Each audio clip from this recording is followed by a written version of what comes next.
आजच्या सत्रामध्ये आचार करणीय प्रकरण या सारोळ्यातील 76 क्रमांकाचं वचन आपण श्रवण करणार आहोत.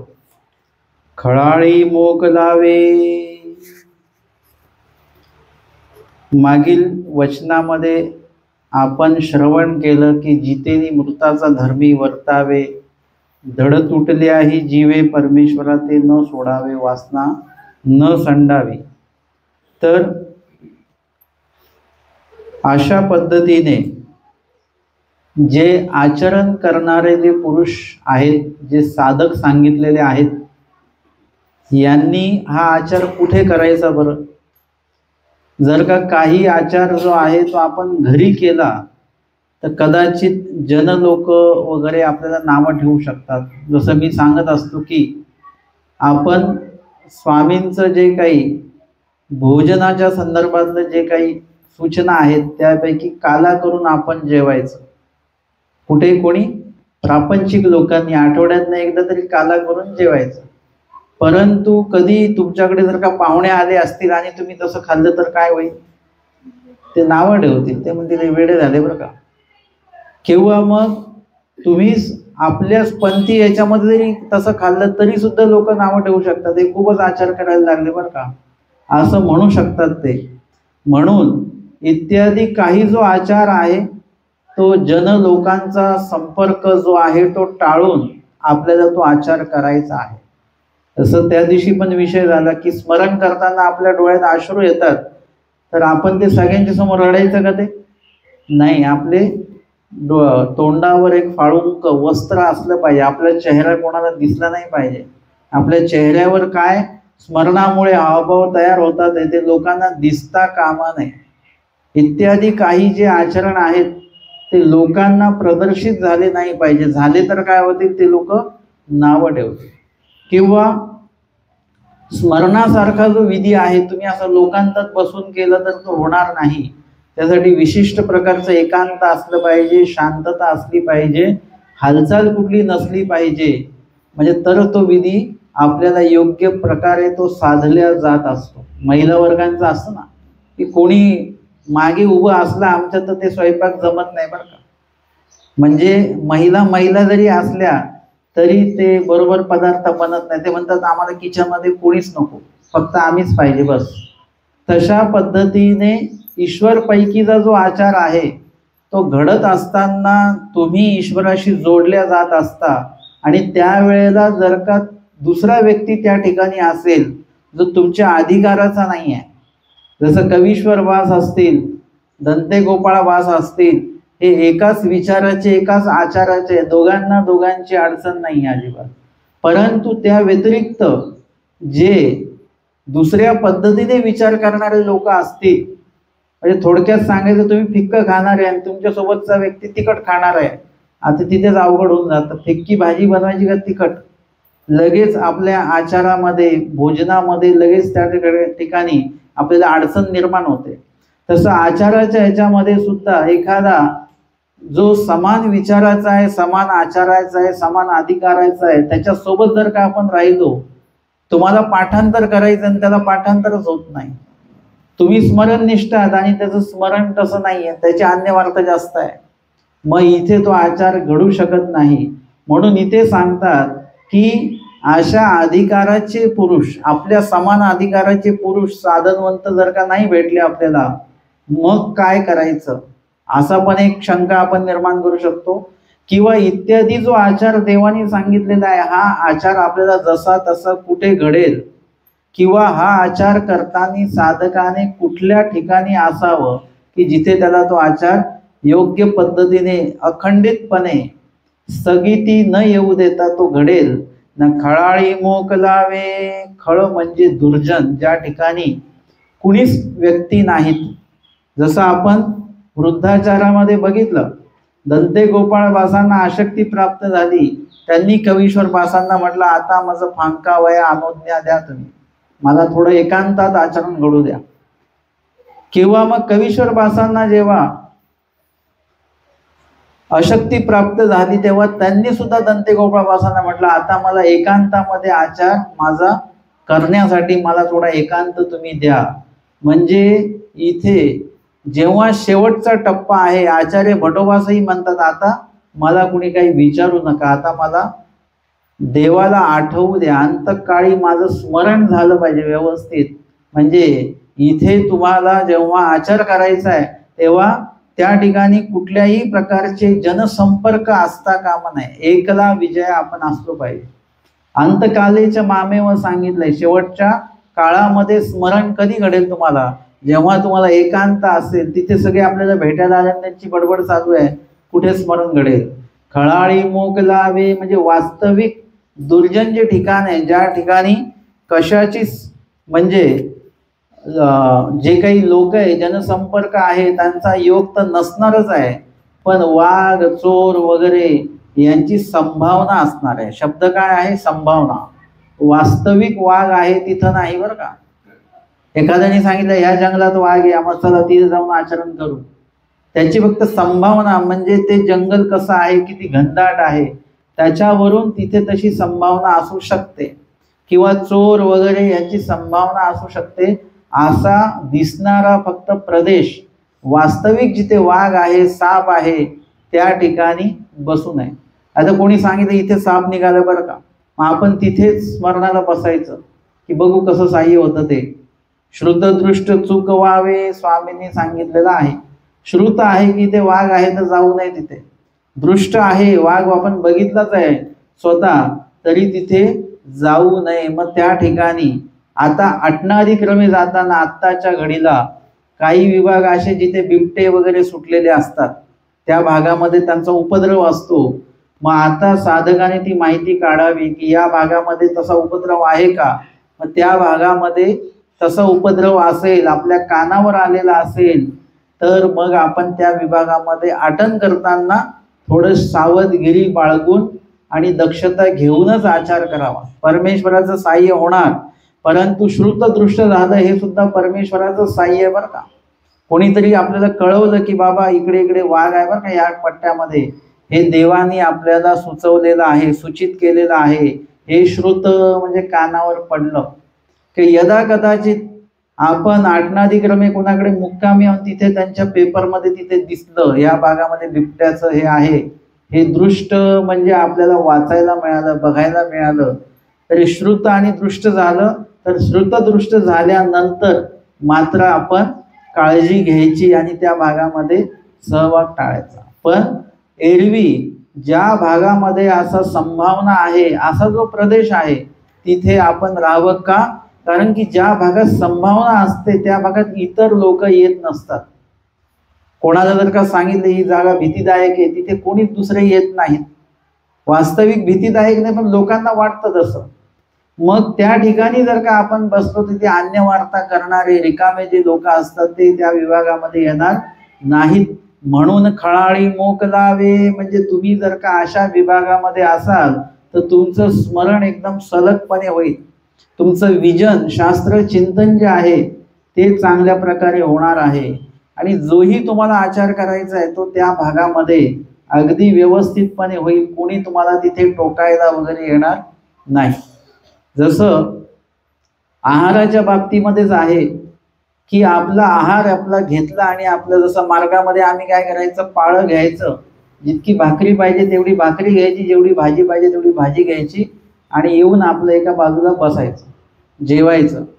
तिथे कोणी आग्रह करत नाही, कोणी एकदम जबरदस्तीने वाढत नाही, नको ते पदार्थ नाही.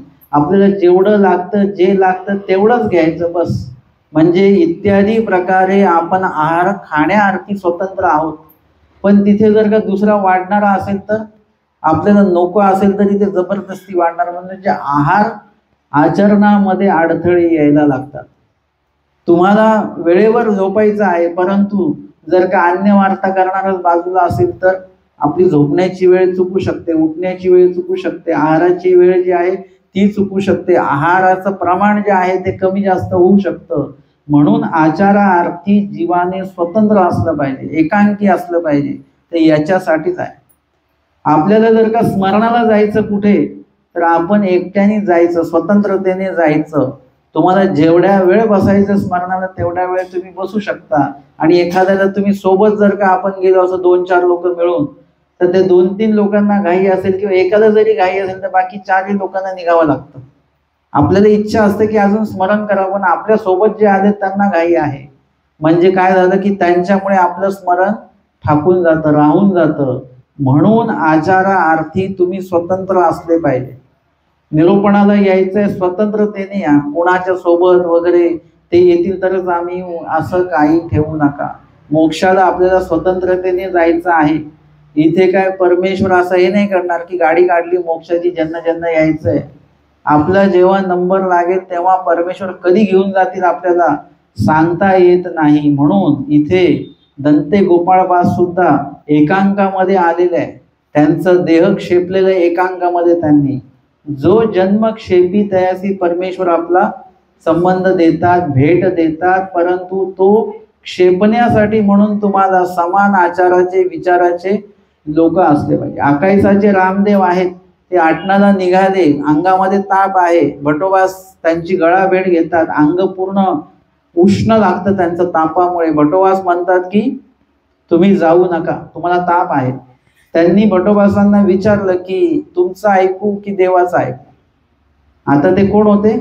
भट्टोबास होते. माझ्यासारखी व्यक्ती असती तर ते माझंच ऐकायचं, म्हणजे मी माझं सोक्ती सांगितली असती त्यांना. परंतु भट्टोबास होते. भट्टोबा शोक्ती, शास्त्रोक्ती, लोकोक्ती बोलत नाही, ते ईश्वरोक्ती बोलतात. ते म्हणतात जे देवाने सांगितलं तेच करा. म्हणजे त्यांच्या समान विचाराचे गुरु त्यांना भेटले भट्टोबास.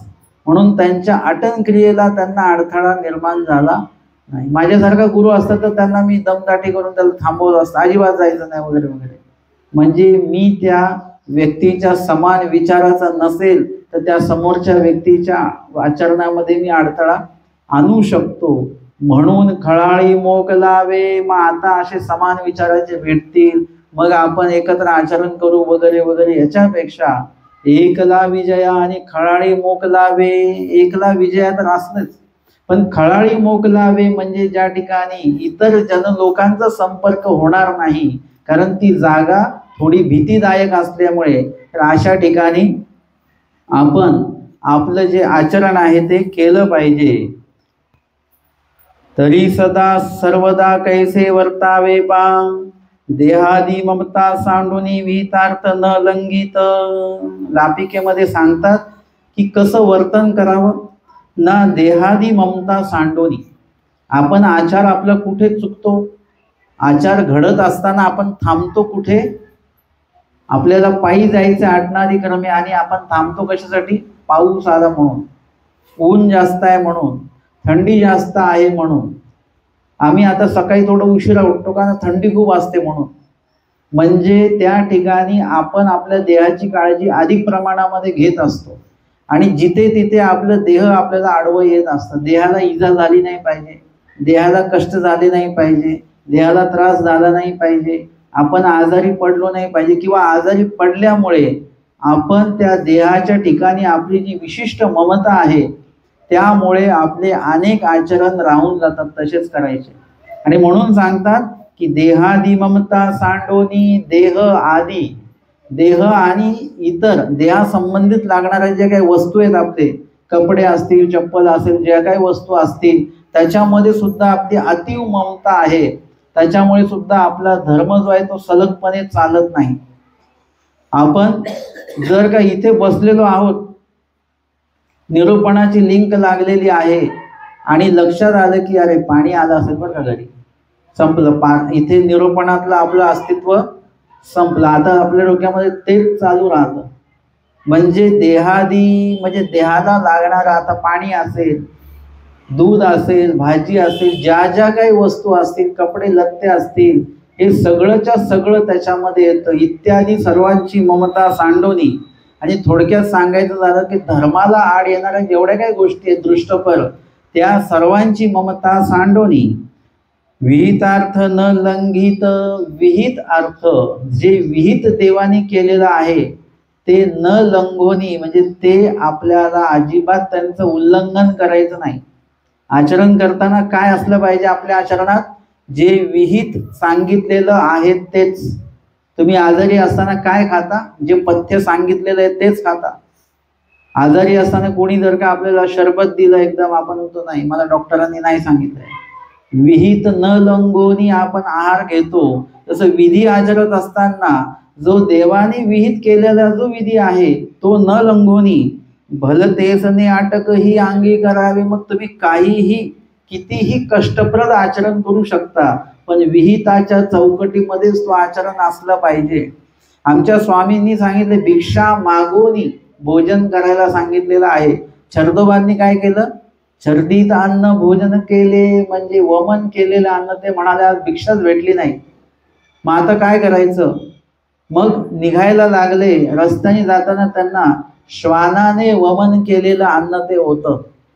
सांगा बरं, आपण स्वतःच वमन केलेलं अन्नाकडे सुद्धा आपण बघतो का? आपल्याला किळस वाटते त्याची. हे श्वानाने वमन केलेलं होतं आणि ते अन्न त्यांनी घेतलं आणि ते ग्रहण केलं. घृणा जिंकलेली आहे, इथुली घृणा जिंकलेली आहे. उत्तम आचरण आहे, विकल्पतेने जिंकलेलं आहे. परंतु तो विहित पदामध्ये आला का? विहित पदामध्ये तो आला नाही. आमचे स्वामी छर्दीत अन्न भोजन करायला सांगितलेलं नाही. आमचे स्वामी सांगतात की भिक्षा, पर्याप्त भिक्षा नाही भेटली तर शेवटच्या घरी शब्द टाका, संभवाच्या घरी, आणि तिथे जरी नाही मिळालं तर फुंट गिळीजी तर गप्प बसा. स्वामीने हे नाही सांगितलं रस्त्यात जेही अन्न खाली बिली पडलं असेल ते खा वगैरे, असं सांगितलेलं नाही. भिक्षेमध्ये जे वाढल्या जाईल तेच आम्हाला खायचं आहे. पर्याप्त मिळाली तर तेवढं खा, कमी मिळाली तर कमी जेवा, परंतु आणि नाहीच मिळालं तर खुंट गिळीजे तर गप्प बसा. छर्दोबासांनी काय केलं की त्याच्यामध्ये त्यांनी ते छर्दीत अन्न ग्रहण केलं, हे विहिता बाह्य त्यांनी केलं. म्हणून इथे सांगितलं की विहितार्थ न लंगोनी, म्हणजे विहित जे आहे ते अजिबात त्याला धक्का न पोचता त्या विहिताच्या चौकटीमध्येच आम्हाला भलतेसने अटकही, म्हणजे जे कठीण क्रिया आहे तुम्ही करू शकता. कठीण प्रमाणामध्ये तुम्ही स्वभावाला मात्रा देऊ शकता, पण त्या स्वभाव मात्रे या वचनाच्या चौकटीमध्येच आपल्याला स्वभावाला मात्रा द्यायची आहे. अगदीच तुम्ही म्हटले मी जेवणारच नाही 8 दिवस, तसं चालत नाही. इथे चातुर्तांश का होईना तुम्हाला आहार हा घ्यायचाच आहे. विहितार्थ न लंघोनी आपल्याला ते करायचं आहे. इत्यादी प्रकारे अटकही अंगी करावे, म्हणजे कितीही कठीण तुम्ही आचार करू शकता, पण वचनाच्या चौकटीमध्येच तो आचार आपल्याला करायचा आहे, असं लापिकेमध्ये आपल्याला सांगितलेलं आहे. या संदर्भातलं जे प्रकरण वशाची लीळा आहे ती आपण औसांच्या संदर्भातली बघितलेलीच आहे की तापसाचे धर्म कैसे हे स्वामींनी सांगितलंय. त्याच्यामध्ये हे वचन येतं की खळाळी मोकलावे. खळ म्हणजे दुर्जन असं जे ठिकाण आहे, आणि आळे म्हणजे काय? ते आश्रय, तो विभाग. तेथ मोकलावे म्हणजे जीवाने स्वतःला तिथे आचरणासाठी स्वतःला समर्पित करावं त्या जागेमध्ये. मोकलने म्हणजे योगक्षेम भावी देहाचा. मोकलने म्हणजे नेमकं काय किंवा न मोकलने म्हणजे नेमकं काय, दोन्हीचा अर्थ याच्यामध्ये आपल्याला घ्यायचा आहे. की मोकलने म्हणजे योगक्षेम. योगक्षेम म्हणजे काय आहे? या ठिकाणी आपल्या देहाची, जीवाच्या कल्याणार्थ आपण जेही साहित्य जमवतो वगैरे ते काय आहे? न मोकलने म्हणजे, मोकलने म्हणजे ह्या सगळ्या गोष्टीतनं बाहेर पडणे. आपल्या देहाच्या कल्याणार्थ, जीवाच्या कल्याणार्थ, म्हणजे इथल्या दृष्टपर गोष्टींच्या बाबतीत आपण बघतोय, इत्यादीसाठी आपण जे जे काही साहित्य जमवतो, द्रव्य संपत्ती जमवतो, कपडे लत्ते जमवतो, जे आपल्याला भविष्यातील जीवनाला जगण्याला उपाय म्हणून जे आहेत, उपयोगी म्हणून जे काय आहेत, या सगळ्या गोष्टी जमवणे म्हणजे काय आहे? न मोकलणे म्हणजे समर्पण झालं नाही आपलं. ते साहित्य आपण न जमवणे, जवळ न ठेवणे, ते इत्यादी जे असेल म्हणजे त्याला निरालंबी असं अस्तिपरीमध्ये म्हटलं आहे. आलिंबन रहित, कुठल्याच प्रकारचं आलिंबन आपल्या जवळ ठेवायचं नाही. फक्त ईश्वर पैकीचं जे काय एक विशेष पोथी जे तुमच्याकडे असेल, भिक्षापात्र इत्यादी आचाराच्या संबंधित जेवढं आहे तेवढंच. त्याच्यामध्ये संग्रह जो आहे अनावश्यक आणि विहिता वेगळा जो संग्रह आहे तो आपल्याकडे असता कामा नये इत्यादी भावे आपण काय केलं पाहिजे, आलिंबन रहित झालं पाहिजे. आणि पदार्थांचा वस्तूंचा जो योग आहे ते सर्व जो योग आहे तो आपण काय केला पाहिजे, त्याच्यापासून मुक्त झालो पाहिजे, त्याचा संग्रह न केला पाहिजे. याला मोकलणे असं म्हणतात. आणि त्याचा संग्रह केला तर त्याला न मोकलणे असं म्हटलं जात असतं. आणि म्हणून इथे जर का आमचे माहीमभट्ट जर का आपण बघितले तर त्यांचं अनुसरण आपल्याला माहिती आहे. त्यांनी स्वतः ते स्वामींनी म्हटलं की कैस्यापरी निर्गमन झाले. सांगा बरं कसा त्याग केला तुम्ही, देवाला माहिती आहे, पण तो आम्हाला कळावा. सन्निधानातल्या भक्तांना कळो ना कळो, पण आम्हाला तो कळाला पाहिजे की माहीमभट्ट उगाचच माहीमभट्ट नाही झाले. त्यांचा त्याग तशा प्रकारचा आहे की घरून निघताना त्यांनी जिथे त्यांचा निर्णय झाला, अवकाशाला गेलेले होते तिथे निर्णय झाला की आम्हाला अनुसरण आता घ्यायचं आहे. आणि ज्यावेळी त्यांनी रिद्धपूरच्या दिशेने पहिलं पाऊल टाकलं त्यावेळेला त्यांच्याकडे कुठल्याही प्रकारचं आलिंबन नाही आहे बरं का. त्यांच्या देहाच्या उपयोगी पडणारी कुठलीच वस्तू त्यांच्याकडे नाही. चांगलं वस्त्र होतं, ते वस्त्र सुद्धा त्यांनी मधल्या टप्प्यात एखादा देऊन दिला आणि त्यांचं मळकं वस्त्र स्वतः घेतलं. आणि त्यातनं मग काही त्यांच्याकडे जे द्रव्य प्राप्त आहे त्याच्यामध्ये पण बहुतांश द्रव्याचा गुळ घेतला आणि मग एका दामाची ती पाटी घेतली आणि ते आलेले आहेत. म्हणजे होतं तेवढं द्रव्य सुद्धा खर्च करून मोकळे झालेले आहेत. आलिंबन कुठल्याच बाबतीतलं नाही. ह्याला काय म्हणतात, मोकलने. म्हणजे आता पुढे कसं होईल आपण असा विचार करत असतो. म्हणजे खिशातले पैसे जरी आपले खर्च झाले तरी बँकेमध्ये आहेच, ATM कार्ड आहेच आपलं. म्हणजे इत्यादी प्रकारे आपल्याकडे ऐन कैन प्रकारे ते द्रव्य असतंच. आपण त्या जीवावर या गोष्टी करत असतो. पण हे सुद्धा न ठेवणं त्याला म्हणतात निरालंबी होणं. सुई ठिगळ पर्यंत आलिंबन कुठपर्यंत सांगितलं, सुई ठिगळ. सुई म्हणजे आपण घरामध्ये सुई ठेवतो का, हे कधीतरी कामी येईल, हे सुद्धा आलिंबन आहे सुईचं.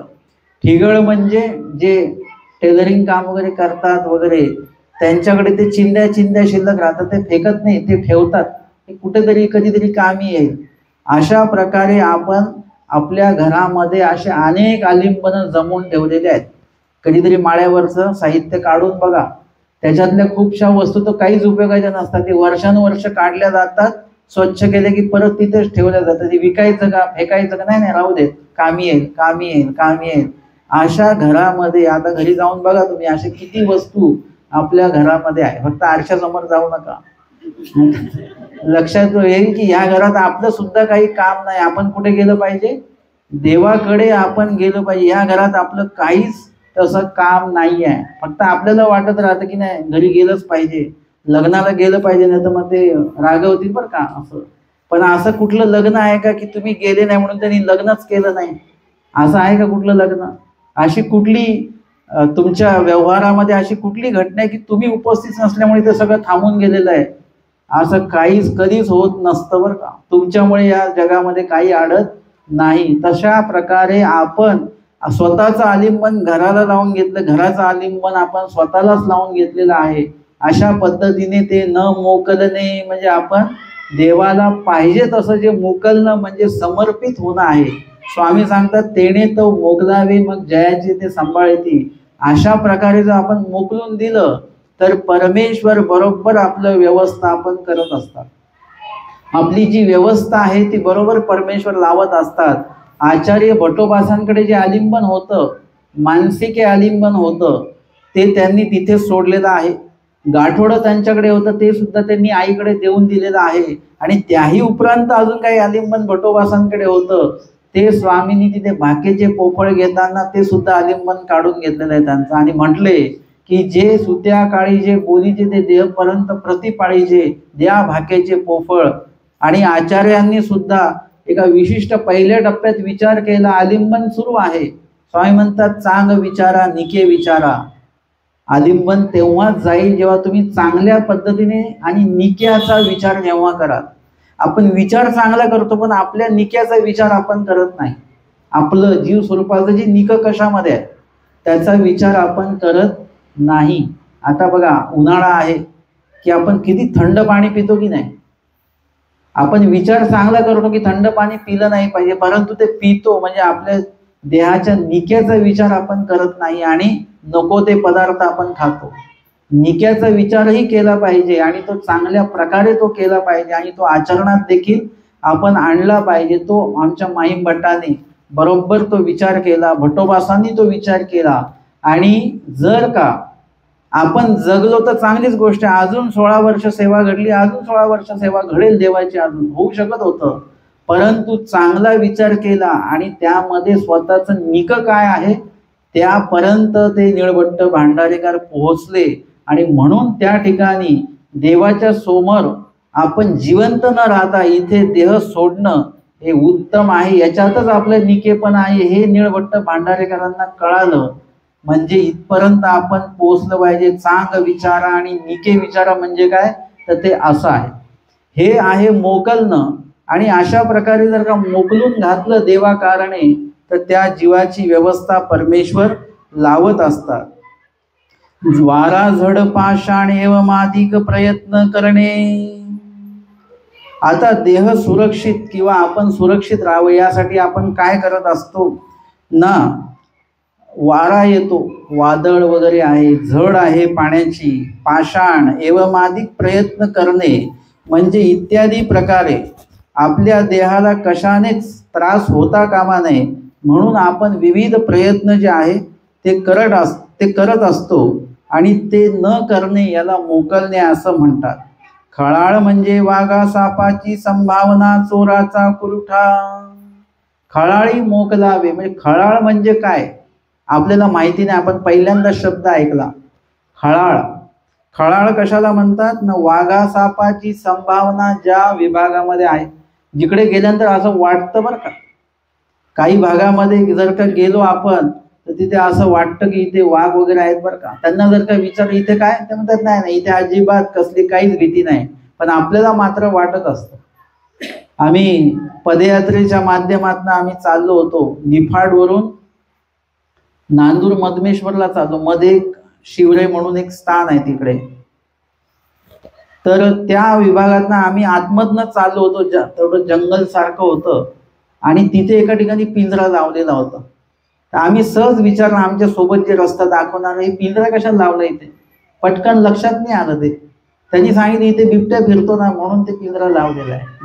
आता सगळेजण घाबरायला लागले की इथे बिबट्या आहे, म्हणजे पिंजरा लावण्याची वेळ आली म्हणजे बिबट्याचा वावर इथे चांगलाच आहे. तोपर्यंत कोणी देव आठवत होते नव्हते, पण नंतर मात्र स्मरण चांगलं झालं सगळ्यांचं. हे काय आहे, वाघा सापाची संभावना पण आहे आणि वास्तविक तिथे आहे पण वाघ. आता तिथे आपण स्मरण करू शकतो का, थोडी भीती वाटणारच आहे. आणि जर का काही झालं तर तिथे परमेश्वराचं सहाय्य होईल का नाही होईल, कारण की देवाने आपल्याला सांगितले असे जर का श्रुतदृश्य तुम्हाला कळलं तर ती जागा तिथे राहू नका, तिथून दुसरीकडे जा. फक्त इथे संभावना आहे, वाघा सापाची संभावना. काही ठिकाणी असं दिसतं की तिथे साप असावा, साप निघेल की काय अशी संभावना असते, परंतु ते कोणाला विचारते म्हणतात नाही इथे तसं काहीच नाही, कधीच इथे साप निघाला नाही, काय नाही. पण संभावना मात्र तशी असणं म्हणजे त्या ठिकाणी इतर कोणी लोक येत नाहीत. चोराचा कुरुठा म्हणजे ज्या ठिकाणी चोर चोरी केल्यानंतर त्यांची जी वाटणी करतात, ज्या ठिकाणी असा जो काही त्यांचा भाग असेल ते निर्जन ठिकाण असतं, तिकडे दुसरं तिसरं कोणी येत नाही अशा ठिकाणी ते असतात. म्हणजे इत्यादी प्रकारे अशा प्रकारची संभावना जिथे आहे त्या ठिकाणी आपण आचरण आपलं करावं, स्मरण आपलं करावं. ऐसी स्थाने सेवी. आता हे जे काही सांगितलं खळाळी मोकलावे आणि त्याच्यामध्ये वाघा सापाची संभावना, चोराचा कुरुठा, हे काय सांगतात ना, ऐसे स्थाने सेवी म्हणजे तो जो काही साधक आहे ते साधक अशा प्रकारचे जे ठिकाणं आहेत त्या ठिकाणी आपलं आचरण तो करत असतो. असं काही जे हे असतं डोऱ्या डोंगरासारखा जो भाग आहे तिथे तशी संभावना आहे, म्हणजे तसं काही नाही आहे किंवा आहे सुद्धा, साप वगैरे तिथे आहेत, परंतु त्या ठिकाणी एखादं कोहक असेल वगैरे त्या ठिकाणी बसून स्मरण करणे. म्हणजे मी एक असं ते ऐकलेलं आहे की ते स्मरणाला बसले त्या जंगलामध्ये आणि स्मरण करता करता डोळे उघडले तर समोर वाघ बसलेला होता. मग त्यांनी काय केलं, परत डोळे मिटून घेतले आणि स्मरण चालू ठेवलं. आता जे होईल ते होईल, वाघ समोर बसलेला आहे, तो का सोडणार थोडीच आहे. परंतु आता आपण काही हालचाल करायची नाही, आपलं स्मरण आपलं चालू ठेवायचं. जर का काही झालं जरी तरी शेवटच्या सत्रामध्ये आपल्या मुखात नाम असणार आहे. झालं तर असं होईल, ना झालं तर साह्य होईल. आणि परत स्मरणामध्ये लीन झाले आणि परत डोळे उघडले तर समोर कोणी नव्हतं. म्हणजे तो वाघ जो आहे तो निघून गेला. सर्व काळ वाघ शिकार करत नसतो बरं का. त्याचं पोट भरलेलं असेल तो शिकार करत नाही. आपल्यासारखं नाही, पोट जरी भरलं असेल तरी चांगलं आवडीचं आलं तर लगेच थोडंसं खाऊनच घेतो आपण. वाघाचं तसं नाही, त्याचं पोट भरलं असेल तर तो काही शिकार वगैरे करत नाही. आणि एक प्रकारे परमेश्वराचं साह्य पण आहे. जर का धावपळ केली असती तर कदाचित हल्ला झाला असता. मग त्यावेळी कार्यकुशलतेने आपण निर्णय घेतला पाहिजे. काय करायचं, नामस्मरण हे सदा सर्वदा आपल्याला असं कवच आहे. त्याच्यासाठी दुसरं कुठलं कवच वाचण्याची काही गरज नाही तुम्हाला. एवढं मोठं नामाचं कवच देवाने दिलेलं आहे की जे नाम घेतल्याने वेदही होतो, बोधही होतो, अनुसरणही घडतं, परमेश्वरही घडतो, आकाश एवढं संकटही निसरल्या जातं, येणारं विघ्नही टळतं, विधीला साह्यही होतं आणि परमेश्वराची प्राप्ती पण होते. एका नामामध्ये एवढ्या सगळ्या गोष्टी दिलेल्या आहेत. असं असताना आपल्याला इतर कवचाची काही गरज नाही. हेच कवच एवढं सुंदर आहे, चांगलं आहे, सुखदही आहे, त्रासदायक नाही. आणि या कवचासाठी तुम्हाला 1 रुपया सुद्धा खर्च करायची गरज नाही. मनामध्ये आपल्याला नाम घ्यायचं आहे. अशा पद्धतीने या वाघा सापाची संभावना असलेल्या ठिकाणाची सेवना जो आहे, म्हणजे त्या ठिकाणी ऐशी स्थाने सेवी, म्हणजे तो साधक त्या ठिकाणी राहतो. कशाच्या आधाराने राहतो, नामस्मरण आहे, परमेश्वराचं साह्य आहे, परमेश्वराची कृपादृष्टी आहे. आई जर का मुलाला असं मैदानात खेळायला सोडते तर तिचं लक्ष असतं, तो मुलगा कुठेही खेळतो त्या मैदानात, ते आई बरोबर स्वतःच्याच मुलाला बघत असते. एवढी मुलं लहान लहान खेळत असतात पण तिला तिचाच मुलगा बरोबर लक्षात येतो, कारण तिची लक्ष, तिची दृष्टी त्या मुलावर आहे. तसं आम्ही कुठेही आचरण करत असतो, पण काय केलं पाहिजे, आम्ही आचरण केलं पाहिजे. मग तुम्ही कुठेही बसून आचरण करा, किती निर्जन ठिकाणी जा आचरणाला, पण परमेश्वराची कृपा दृष्टी तुमच्यावर बरोबर असते.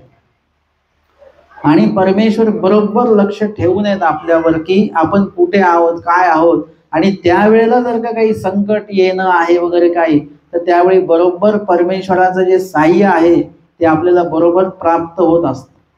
म्हणजे किती काय काय सांगतात की ते आम्ही रात्रीच्या वेळी पोहोचलो, तिथे स्नान करायला जायचं होतं, जंगलाचा रस्ता होता आणि 2 रस्ते फुटले त्याच्यामध्ये. आता रात्रीच्या वेळेला कोण सांगेल की कुठल्या भागात जायचंय, रस्ता चुकलो तर जंगलात निघून जाऊ. आणि काय योगायोग म्हणे, तिथून 2 कोण लोक आले मोटरसायकलवर आणि त्यांनी आम्हाला सांगितलं आंबाडीला जायचंय का तुम्हाला, मग ह्या रस्त्याने जा. त्यावेळी जर का ते आले नसते तर आम्हाला अवघडच होतं तिथे, असं ते एका ग्रस्तानी अनुभव सांगितला. परमेश्वर बरोबर तिथे ती व्यक्ती पाठवतात आणि तुम्हाला साह्य होतं. फक्त आपण कशामध्ये पाहिजे, विधीमध्ये असलं पाहिजे, तर तुम्हाला बरोबर परमेश्वराचं कृपादृष्टी साह्य हे प्राप्त होत असतं. आणि त्या परमेश्वराच्या त्या अविवचनावर, साह्यतेवर, नामस्मरणावर तो साधक कुठेही जायला तयार असतो. विहिताच्या त्या अर्थामध्ये बसणाऱ्या सगळ्या ठिकाणी तो साधक जायला तयार असतो. भयाते न गणी, आणि भय स्वभावाला, म्हणजे समग्र जे पुरुष आहेत ते समग्र पुरुष जेवढे कोणी आहेत ते सर्वजण असा आचार करतील का. आता आपण सर्वांनी आज ऐकलं आहे, आपण सगळेजण जाऊ का अशा ठिकाणी. आणि अशा ठिकाणी जाण्यासाठी तुम्हाला काय केलं पाहिजे, भय स्वभावाला तुम्ही जिंकलं पाहिजे. भयाते न गणी, म्हणजे जो भयाला अजिबात जुमानत नाही. भय म्हणजे कुठलं, जे विहितामध्ये येणार आहे त्याच्यामध्ये काय प्रसंग प्राप्त होईल त्याला तो घाबरत नाही. की भिक्षा मिळणार नाही, मग माझं कसं होणार, मला भूक जास्त लागेल का, मग मला चक्कर येईल का वगैरे इत्यादी भय ज्याच्याकडे नाहीत. किंवा आचरणाच्या माध्यमातून जात असताना काही अडथळे, संकट प्राप्त होईल का, मला जमेल की नाही जमेल, हे अजिबात भय त्याला नाही. आणि इतर सुद्धा जे काही आहेत, आकाश पडणारं संकट असेल किंवा इतर जे काही संकट सांगितलेली आहेत, इत्यादी संकटांचं काही त्या ठिकाणी उपलब्धता होईल आणि मला त्रास होईल, तर त्या बाबतीमधले कुठल्याही प्रकारच्या संकटाची भीती जो बाळगत नाही, तोच इथे सांगितलं समर्थ धर्म आचरित. समर्थ व्हावं लागेल तुम्हाला. तुम्ही आधीच जर का संदेह निर्माण केले, तर मग तिथे भयभीतता जर का निर्माण झाली, तर तुम्ही आचरणाच्या दृष्टीने पुढे जाऊ शकत नाही. जिथे आचरण करायचं आहे तिथे कुणाचंही भय बाळगायची गरज नाही. विधीमध्ये तुम्ही असले पाहिजेत. बाकी सर्व गोष्टींचं निवारण निरसन परमेश्वर करतात आणि मग तो समर्थ होतो. आणि भयाते न गणी म्हणजे तो काही भीतींना घाबरत नाही. असाच पुरुष या वचनाचं आचरण करू शकतो किंवा देवाने सांगितलेल्या विधीचं पालन तो करू शकतो. श्रुतदृष्ट वांचोनी, परंतु मग कशाही प्रकारे कुठेही जातो का तो? न श्रुतदृष्ट वांचोनी, जिथे श्रुतदृष्ट सांगितलेला असेल त्या ठिकाणी जाऊ नये. तुम्हाला जर का सांगितलेलं आहे देवता जनित विधी ज्या ठिकाणी होतं तिथे तुम्ही जाऊ नका, किंवा गेला तिकडून तरी तिथे खाऊ नका. त्यांना कोणीतरी सांगितलं देवाचं नाव घेऊन खावं, मग ते म्हणतात बाबा मग देवाचं नाव घेऊन ते प्रसाद खाल्लं तर चालतो का? म्हटलं चालतो की. देवाचं नाव घेऊन डायबिटीसवाल्यांनी गोड खाल्लेलं चालतं. देवाचं नाव घेऊन विष घ्यायचं आणि ते देवाचं नाव घेऊन खायचं, संकल्प वगैरे सोडून खायचं ते विष चालतं का? विष काय काम करेल? संकल्प सोडून कृष्णार्पण म्हणून जर का विष खाल्लं तर काय होईल? करायचं का प्रयोग? तुम्ही एवढा विचार काय करून राहिलेला आहे? पटकन सांगा. विष विषाचं काम करणार. तुम्ही जर का डायबिटीस वाले आहात आणि तुम्ही पंचावतारे म्हणून खाल्लं गोड, खाऊन घ्या, देवाचा प्रसाद आहे, काय होईल? साह्य होईल का? साह्य होणार नाही. श्रुतदृष्ट वांचोनी म्हणजे श्रुतदृष्ट जे आहे ते आपण लक्षात घेऊनच आचरण करायचं. जिथे सांगितलेलं आहे इथे इथे असं संकट आहे, मग त्या भागामध्ये आपण त्या पदार्थाचा स्वीकार करू नये किंवा त्या विभागामध्ये जाऊ नये जिथे सांगितलेलं आहे. ते आमचे स्वामी आहेत, त्यांना सांगितलं की बा तिकडे भागात जाऊ नका. तिकडे काय आहे? काय गेलेलं आहे? किंवा स्वामींचा मुक्काम आहे, तिथे सापांचं तिकडे वैर आहे, तिकडे त्या भागात तर स्वामींनी केलेलं आहे. किंवा जिथे तो सिंह वाघ येतो तिकडे स्वामींनी सिंह गर्जना केलेली आहे, परंतु तिकडे एक म्हैसा असा आहे की तो येणाऱ्या जाणाऱ्यांना त्रास देतो. आमच्या स्वामींना सांगितलं त्यांनी. किंवा 2 महिषांचं तिथे युद्ध सुरू आहे, स्वामींना सांगितलं पण स्वामी न ऐकत्या भाका बीजे केले. ते स्वामी आहेत, स्वामींना कळलं तरी स्वामी तिकडे गेले, कारण की ते वैर त्यांचं मिटवायचं आहे, ती जागा निर्वैर करायची येण्या जाण्यासाठी. परंतु आपल्याला जर का कोणी असं सांगितलं की बाबा तिकडे असं असं आहे, तर मग आपण तिथे जाऊ नये.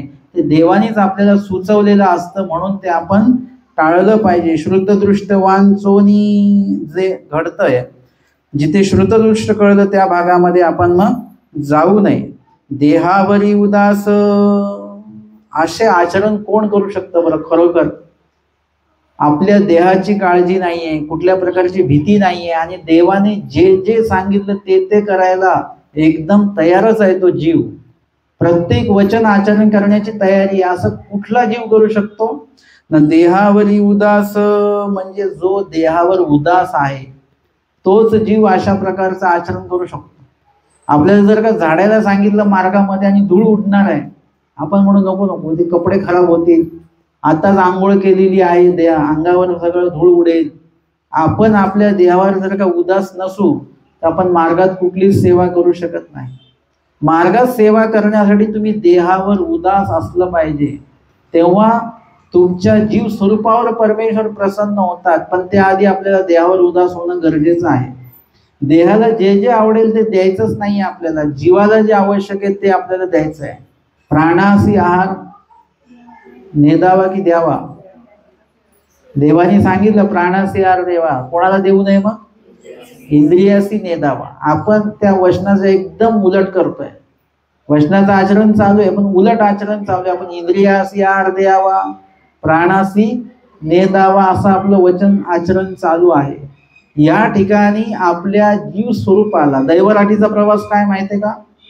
दैवराटीचा प्रवास आहे, जीव स्वरूपाला आपण उजळ करण्याचा हा प्रवास आहे. देह स्वरूपाशी याचा काही संबंध नाही.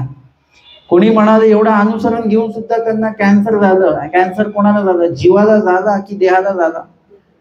देहाला झालेला आहे, जीव स्वरूपाला झालेला नाहीये. जीव स्वरूपाचा कॅन्सर म्हणजे विकल्प आहे. विकल्प कॅन्सर एकदा झाला की तो नीट होत नाही. तसं देह स्वरूपाला, जीव स्वरूपाला जर का विकल्प झाला तर तो धर्मापासून निघून जातो. तो परत धर्मावर त्या सृष्टीमध्ये येत नाही. हा जीव स्वरूपाचा कॅन्सर आहे. अशा प्रकारचा कॅन्सर जीव स्वरूपाला होत नाही जेव्हा तुम्ही विधीमध्ये असता, आचरणामध्ये असता, तेव्हा तुम्ही ते महारोग न बधती. देहाला काही पण हो, देहाशी काही संबंध नाही. आपल्या तळपायाला काय होत नाही. जेव्हा आपण चप्पल घातलेली असते, चपलाला माती लागते, चिखल लागतो, जे काय असेल ते चपलेला लागतं. आपल्या तळपायाला लागतं का? तशा पद्धतीने आचरण करताना देह स्वरूपाला काय कष्ट होतात ते होऊ द्या, पण जीव स्वरूप जे आहे ते मात्र उजळत. जेवढं तुम्ही कष्टप्रद आचरण कराल तेवढं जीव स्वरूप आपलं उजळत राहतं. आणि म्हणून देहावरी उदास आपण असलो पाहिजे. आणि जीव स्वरूपाच्या कल्याणार्थ, जसं जानोपाध्यांना स्वामींनी म्हटलं, ह्या आमचा प्रसाद खाल्लं तर काय होईल? तुम्हाला तुमच्या समाजातनं बाजूला करतील, घरातनं तुम्हाला बाजूला करतील, कुठल्याही संपत्तीचा वाटा तुम्हाला मिळणार नाही, जेवायला सुद्धा मान सन्मानपूर्वक मिळणार नाही. तरी जानोपाध्याय म्हणतात, तरी देवा मला तुमचा प्रसाद पाहिजेच आहे. म्हणतात एवढं नुकसान होणार आहे तुमचा आमचा प्रसाद खाऊन, तरी तुम्हाला प्रसाद का पाहिजे? ना ते आपल्या भल्या कारण, म्हणजे माझ्या जीवाच्या भल्यासाठी. म्हणजे जीवाचं भलं कशात आहे?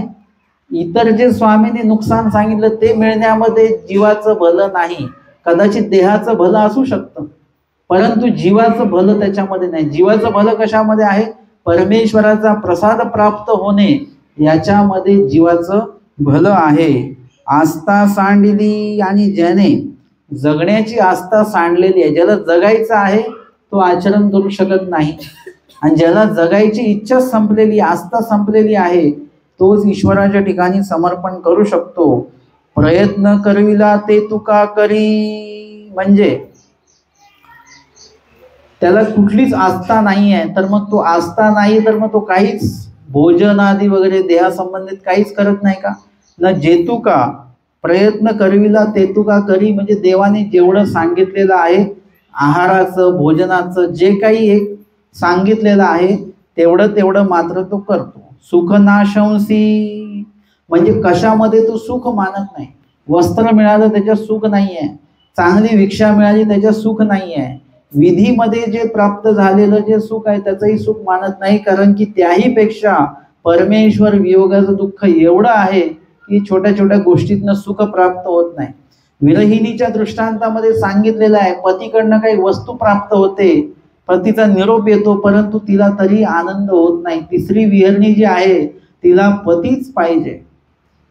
पतीचा निरोप भेटून सुद्धा ती आनंदित होत नाही. वस्तू पाठवले, पैसे पाठवले म्हणून ती आनंदित होत नाही. पती जेव्हा समोर दिसेल तेव्हाच तिला छान वाटतं. तेव्हा तशा पद्धतीने परमेश्वराचा निरोप कळाला म्हणजे ज्ञान मिळालं तरी ज्ञानी आला जो विरहामध्ये आहे त्याला सुख वाटत नाही. परमेश्वराचे पदार्थ मिळाले, प्रसाद मिळाला, विशेष मिळाले, तरी त्याला तितकासा तो आनंद नाही. त्याला कोण पाहिजे? तोची व्हावा, तोची भेटावा, म्हणजे परमेश्वरच पाहिजे, तरच तो जीव शांतल्या जाणार आहे. आणि म्हणून सुख नाशंसी, कशामध्येच सुख नाही, आनंद नाही. याते मोकलने बोलीजे, म्हणजे त्याच्यामध्ये आनंद जरी आहे तरी त्याच्यामध्ये दुःख सुद्धा आहे. स्मरण करताना लीळा आठवणे आहे, देव आठवण्याचा आनंद आहे, पण देव नसण्याचं दुःख आहे. एखाद्या वेळेस कोणी अधिकरण भेटले, स्मरणनिष्ठ भेटल्याचं, देवाची व्यक्ती भेटल्याचा आनंद आहे, पण देव न भेटल्याचं दुःख एका बाजूला सुरूच आहे, तेवतच आहे. अशा पद्धतीने याते मोकलने बोली जे, म्हणजे देहावर आस्था नाही, उदास असणे आणि जगण्याची कुठली इच्छा नसते आणि विधीसाठी समर्पित होणे, याला मोकलना असं म्हणतात. आणि खळाळी मोकलावे हे ममते वाचक, ममते वाचक म्हणजे ज्यांनी या ममतेचा त्याग केला त्यांनाच खळाळी मोकलण्याचा आचार जो तो घडतो. म्हणजे आधी तुम्हाला जिथे जिथे तुमची आसक्ती आहे, ममता आहे, तिथून ती ममता तुम्हाला काढून घ्यावी लागेल, तर तुम्ही मोकलण्याचा आचार सहजपणे करू शकता. आता तुम्ही वचन ऐकून लगेच उद्या आचरणाला गेले, परवा परत घरी याल तुम्ही. कारण की आपली ममता आपण काढून घेतलेली नाहीये, ती ममता तिथे तिथे आहे आणि त्याच्यामुळे तो आचार आपल्याला जसा तसा घडणार नाही.